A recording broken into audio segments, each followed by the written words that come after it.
جو عوام میں غلط مشہور ہے کہ معجل یہ ہے کہ شادی کی پہلی رات سے پہلے پہلے بیوی کو ادا کرنا ہوتا ہے، یہ غلط خیال ہے۔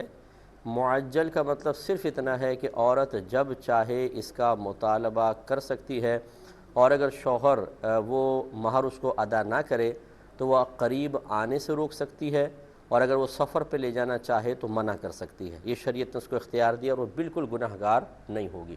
یہ ہے مہر معجل۔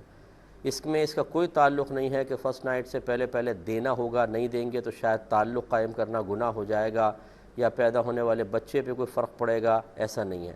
بعض لوگ یہ سمجھتے ہیں کہ چونکہ ادائیگی پہ قادر نہیں ہے اور دینا بہت ضروری ہے، لہٰذا پہلے عورت سے اس کو معاف کرواؤ پھر جسمانی تعلق قائم ہو سکتا ہے۔ یہ خیال بھی غلط ہے۔ بس اس کا شرعی حکم یہی ہوتا ہے معجل کا کہ جب عورت چاہے گی مطالبہ کر سکتی ہے، اور اگر شوہر ادائیگی پہ قادر نہ ہو تو وہ اپنے قریب آنے سے اور سفر پہ اپنے ساتھ اپنے آپ کو لے جانے سے روک سکتی ہے۔ اور یہ یاد رکھیں کہ ایک دفعہ جسمانی تعلق قائم ہو جائے یعنی میاں بیوی کا، تو پھر یہ عورت کا حق ساقط نہیں ہو جاتا۔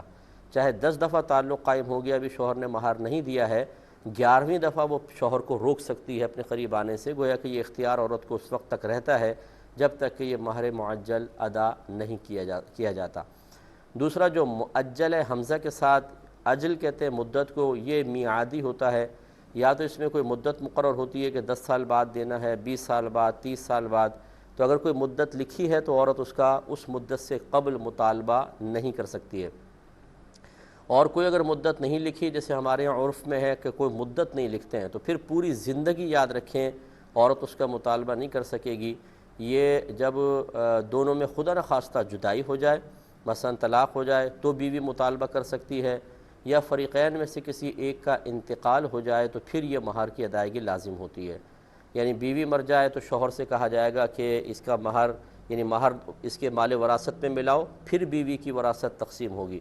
اور اگر شوہر کا انتقال ہو جائے تو پہلے تجہیز و تکفین کرنے کے بعد پھر اس کے مال سے بیوی کو مہر ادا کیا جائے گا، اس کے بعد پھر جو ورثہ ہیں ان کے اندر اس میں بیوی بھی شامل ہوگی، پھر وہ تقسیم ہوگی۔